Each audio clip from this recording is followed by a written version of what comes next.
Hi, and welcome to my channel, Laura's Library Card.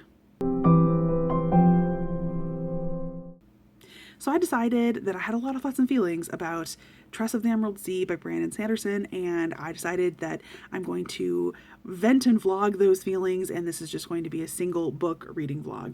So if you are here for that, there will be spoilers throughout. I will try hard to indicate timestamps and like what percent I am in the book. So proceed with caution, and please forgive a little bit of editing if it sounds a little weird, because I'm kind of stitching together a couple clips to make this happen, but hopefully you'll find it interesting.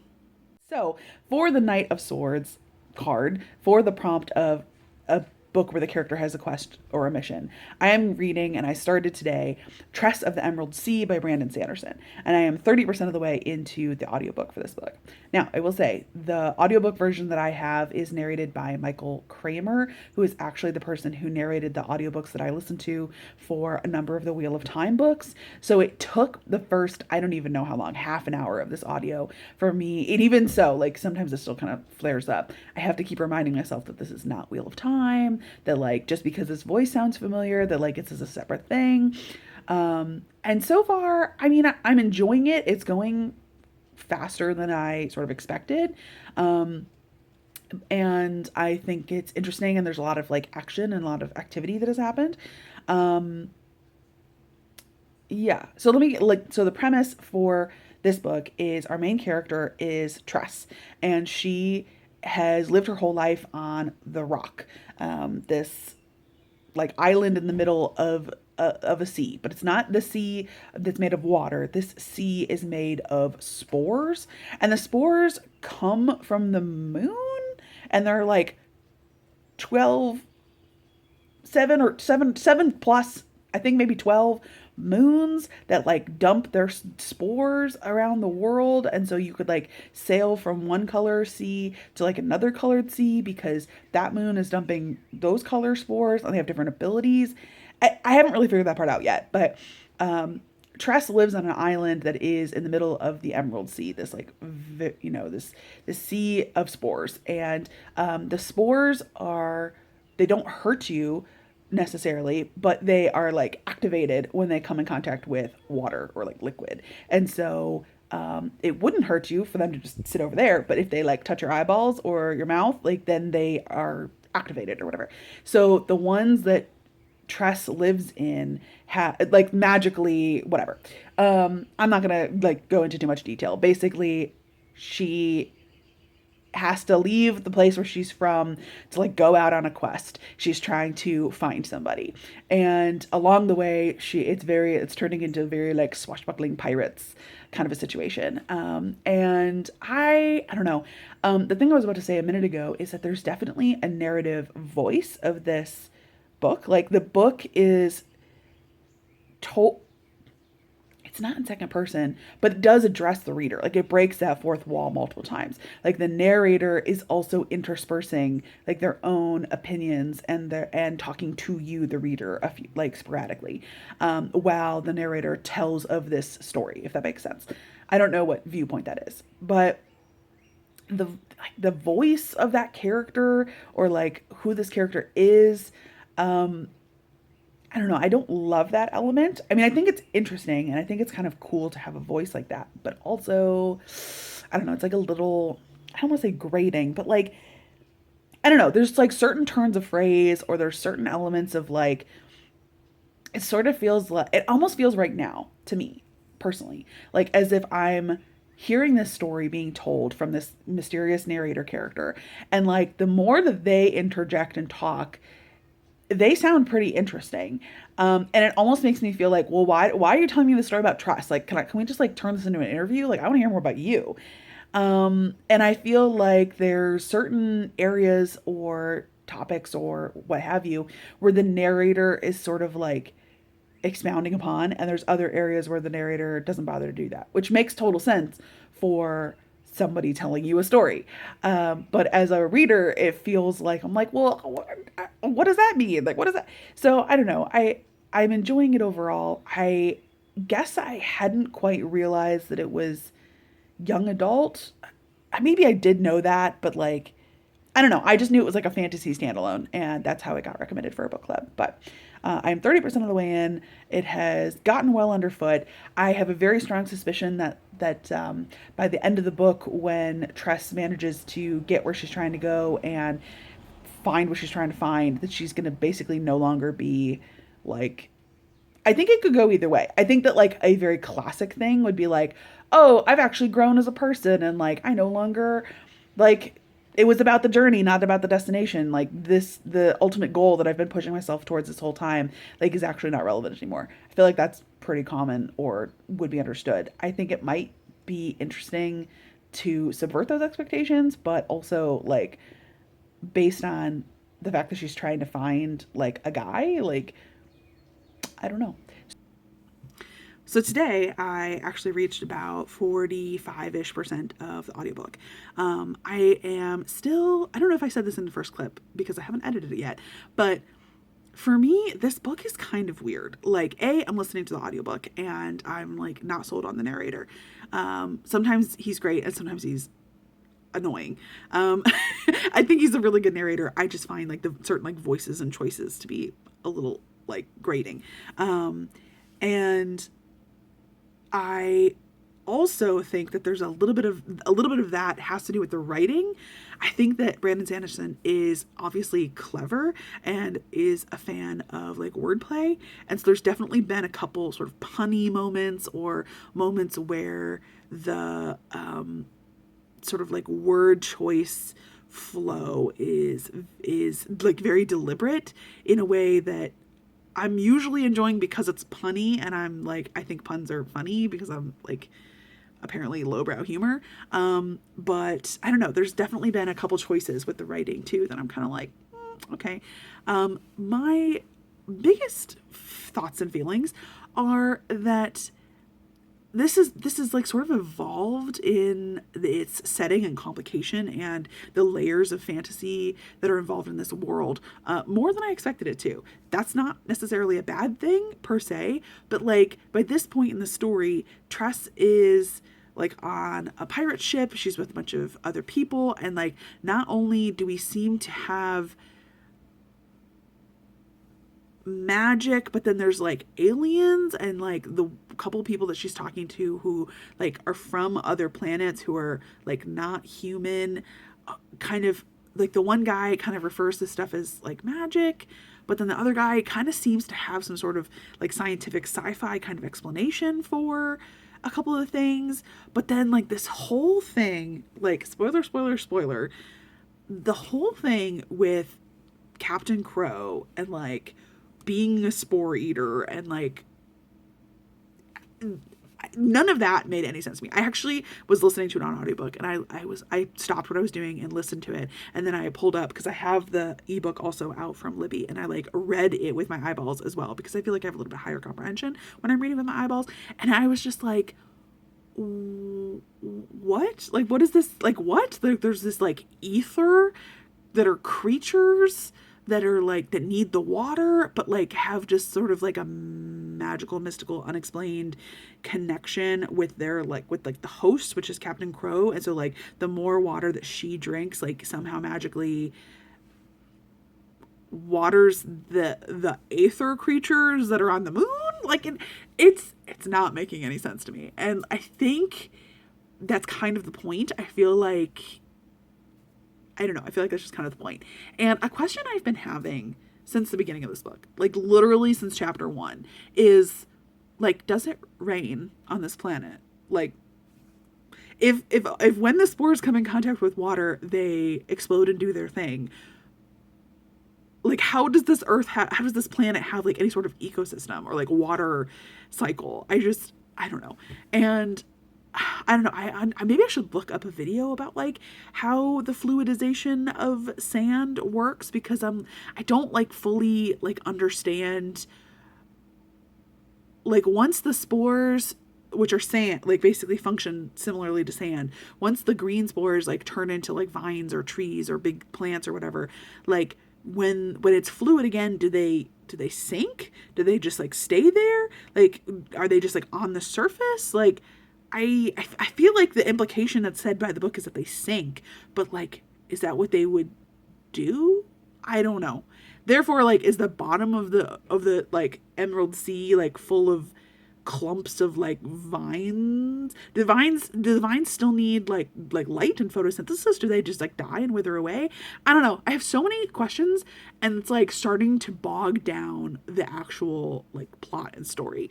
I am still intrigued. I am interested in like sort of where things are going, but I'm also and Tress is not a character that I'm super loving. She's super boring at first, but I do really appreciate that she's very practical and thoughtful, and she really thinks things through. But like, I don't know, like when she is like, I'm gonna be the sprouter for the ship, and like I was like, okay, maybe it's just she's not inherently curious enough. But like I would be in there with being like, okay, one single spore, and then like placed into a single drop of water. Does the amount of water matter? Because like she like flicked a bead of her sweat to make vines appear, and they were big enough vines to allow her to like climb halfway up the other pirate ship.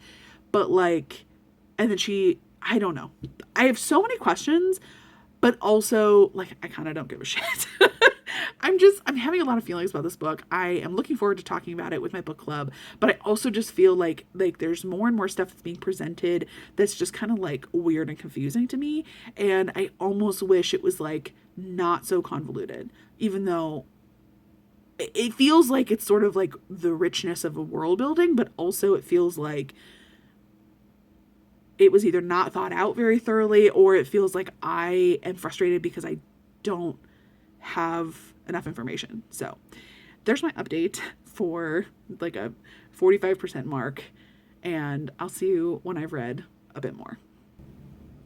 Hi. Okay, so I have gotten about 70% progress into Tress of the Emerald Sea, and I am still enjoying things. I'm not like so engaged, page turner, have to keep going.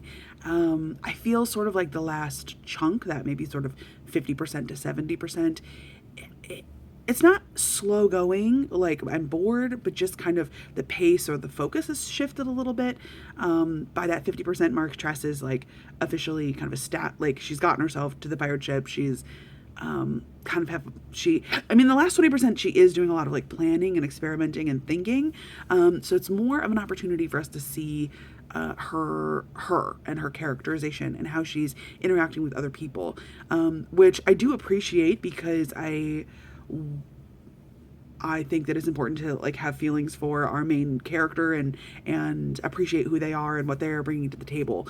And Tress is definitely a thoughtful main character, and somebody who we get to see is a good person, and who like feels bad about lying, and is thinking about other people all the time. So I appreciate we've gotten to see a little bit more of her and like sort of what she's going through. But I mean, plot wise, there's not like a ton of like dramatic plot. It also sort of feels like we're a little bit in this transition sort of part of the book where they're trying to get from point A to point B, and it's sort of like the travel part of D&D where something might happen, and things do happen. It's not that nothing happens, but also it's a little bit of an opportunity to be like, over the next couple of days, blah, blah, blah, blah. So yeah, I do feel like there's also been a little bit of like world building and setting work being done here, because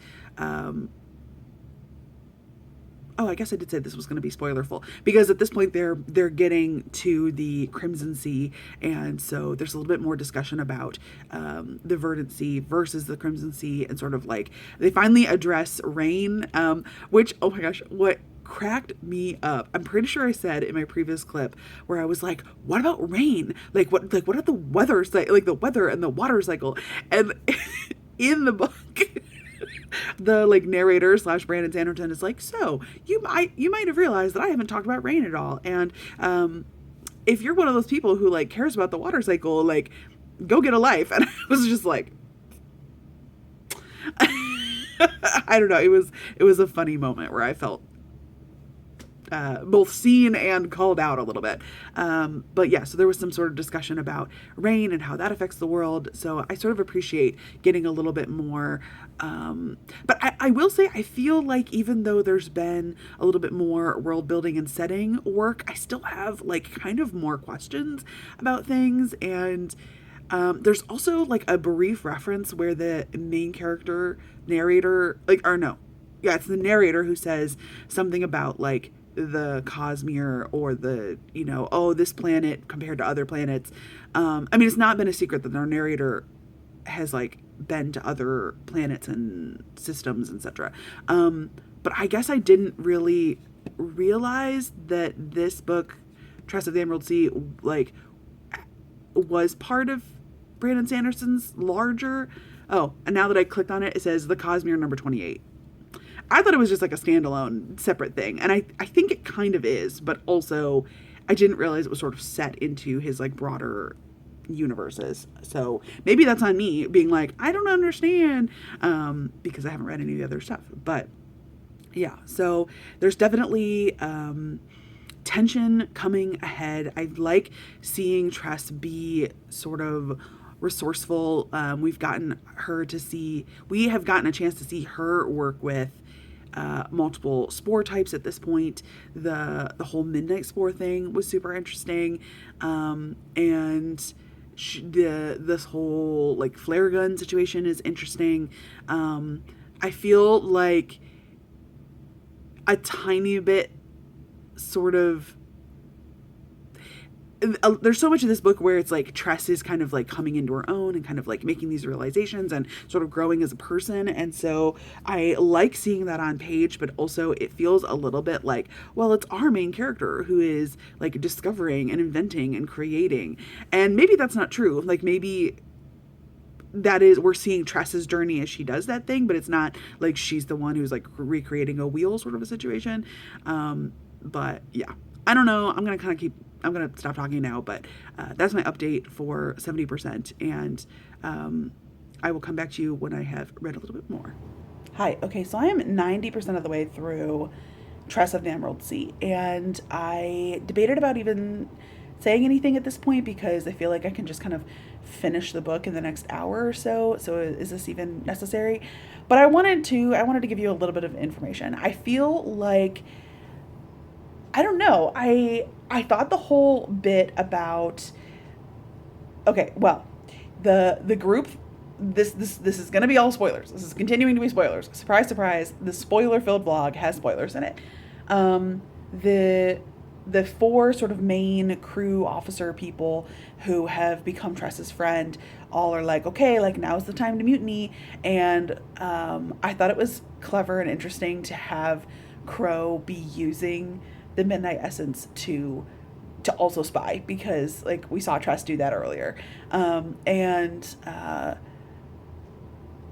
thought it was kind of, I don't want to say a fun twist, but I really actually enjoyed the moment of Crow being her villainous self and kind of like demonstrating how she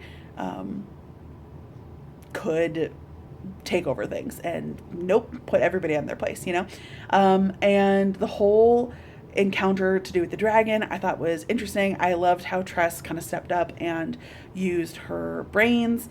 I feel like there's something very interesting there with the dragon and sort of like what the dragon's purposes and nefarious intent and stuff is, but great and mysterious. But then since that part, I feel like it's kind of like sped too quickly through things. Like at this point, like Tress is captain and they're coming closer and closer to the Midnight Sea. They're coming closer and closer to the sorceress's lair or whatever. And I feel like we have just kind of sped through this section. Like the whole like I at 90% have gotten to the part where it's like I'm on the chapter titled The Sorceress, and it feels like all of the planning and the dread and the like, how are we going to get there? What are we going to do? We have to do all these steps. Like, what about the plot and the plan? It feels like she was like, I'm going to test out the first step. And then it was like, boop, boop, boop, boop, boop. And then like now she just like was carried easily through this. So yeah, that's my quick update. I don't want to talk too much because I'm planned to finish this book today because we're reading it for book club. So I just wanted to give you those thoughts and feelings, I guess, here at the 90% mark. It was not a huge surprise to me that Huck turned out to be like the sorceress's familiar or whatever. I've been waiting for Huck to be like, I'm actually not a talking rat, and like transform into some other creature a la Hoyd and Ulam level of stuff. I'm also waiting for the sorceress to be like, yeah, I have magic and I do what I want, but also like I've never killed all the people that the king has sent me. I can't decide which way I want to go because I feel like there has been like death and trauma and tragedy throughout this book. Not a ton, but it's there. And so I can't decide if I want the sorceress to be like a big bad villain character or if I want the sorceress to just kind of be misunderstood and say like, yeah, I have things set up a certain way, and like just because I don't let anybody come back home doesn't mean that I've like killed them all. Like, and I feel like what is the point of the sorceress? Like the sorceress needs to have her own wants, dreams, motivations, etc. Like if she wants to take over the world, like why is she not waged war against the king actively? So I'm interested to see a little bit more about how all of that goes down, but also I feel like I feel like it might be a little anticlimactic of an ending. I don't know. We shall see. I also think that like maybe, especially if she's not like an evil person, like maybe Charlie fell in love with her along the way, and now the sorceress is like, oh, you came to rescue Charlie, but like he's my boyfriend. So I don't know. I think that'd be hilarious and fun and interesting, but also like I don't know how I would feel about that. So again, I'm gonna shut up. I'll come back to you when I finish the book. Hi, hello. Okay, I have finished Tress of the Emerald Sea. I finished it 100% about 2 minutes ago. So you're getting my raw and unfiltered and unthought of thoughts. Um, yeah, I overall it was good. Like I don't think that it was really life changing. I thought it was interesting and entertaining. I feel like I kind of called a couple things. Like I literally said, "Oh, I've been waiting for Huck to like not be who he really is," and I was right. And I kind of said like, "Oh well, I know that Tress is going to be such a different person when she like gets to the end and goes to rescue Charlie. So like it's never going to work if Charlie is has also not been changed, or like she's going to not be interested in Charlie anymore." But I appreciated, and then I even said, I think in an earlier clip, but I think it would be kind of cool and interesting for them to still like be together and in love. And I think that like the way that worked without making it feel like Tress was like settling was sort of perfect by making Huck the rat actually have been Charlie, and for the two of them to have been interacting this whole time, and for Charlie to very clearly have undergone plenty of changes the same way Tress has undergone a lot of growth and change. Like, I feel like that is like kind of the only way that their love and going off into the sunset together would have been believable in any way, because I think that if either one of them had changed too much or not enough, I just don't know that it would have felt satisfying for it to have worked out. I also learned from the like acknowledgments and descriptions of things about the author, etc., that Hoyd is like a recurring character in the Cosmere, maybe a main character in other books. So me commenting a few clips ago saying, "Oh, but the narrator's really interesting. Like, I kind of want to know more about him." I don't know that I don't know. I'm very conflicted because I found Hoyd's nonsensical whatever stuff to be obnoxious. And like, I understand that he was cursed and like, sort of like not responsible for what he was saying at that time, but also it was obnoxious. So I don't know. Overall, I liked it. I really enjoyed that all of what Tress had made investments in. She made investments in friendships and in people and in trusting other people and in fostering relationships with other people, and then like all of those things were what aided her in the end. And I feel like kind of that message of, oh well, yeah, the stories that all had, you know, the person in distress who needs rescuing, like it's okay to ask for help. I thought that was kind of an interesting message to land on, and I didn't hate it. I didn't hate it. I think some of the most interesting ideas, sparks for me for this book was the sea of spores, like the liquidization of sand to make it something that you could sail upon. That's some of the things that Brandon Sanderson talks about in his acknowledgments and stuff at the end is or like notes from the author or whatever it's called at the end. He kind of talks about how he wanted to write something from Hoyd's point of view with the tone of him telling a story, sort of inspired from The Princess Bride. And to me, that's not something that I resonate with because I don't know who that character is from his other works and stuff. And for me, this tone and narrative voice was something that I found a bit annoying throughout, mostly because I didn't I didn't like Cursed Hoyd, so it was hard to, and like all of the interjection commentary of the person who's no longer cursed, who's telling the story, kind of came across as like mildly condescending and arrogant.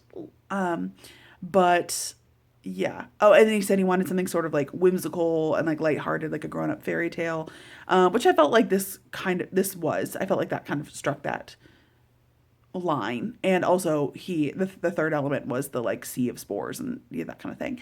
To me, that sea of spores element was like probably the most interesting part, and to have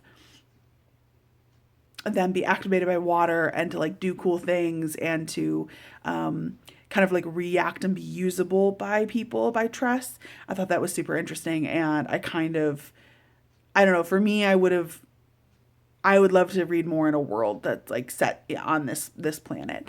But also I think I mentioned this in an earlier clip. There is some sort of element here that is sort of a sci-fi interwoven with the fantasy, right? Like I picked this up thinking, oh, this is a fantasy novel where there's not really like advanced technology, but like there's all this extra stuff that's going on in the background where there are characters who are immortal and characters who are like alien, and there's character and like they have technology.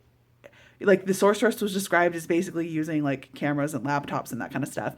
And yet this is like interwoven with magic and like interplanetary travel, and I don't there's a lot going on here in a way that I think is interesting and kind of overwhelming, and also like didn't super mesh well for me. Like I wanted it either to be all magic or what people here called magic actually is like science. And I feel like we never really got a clear explanation that like, no, actually everything that like everyone here thinks is magic is like really science, in which case this would be like a science fiction book. So I don't know. I feel like it kind of straddled that line between science fiction and fantasy, and I thought it was interesting, but also it kind of annoyed me.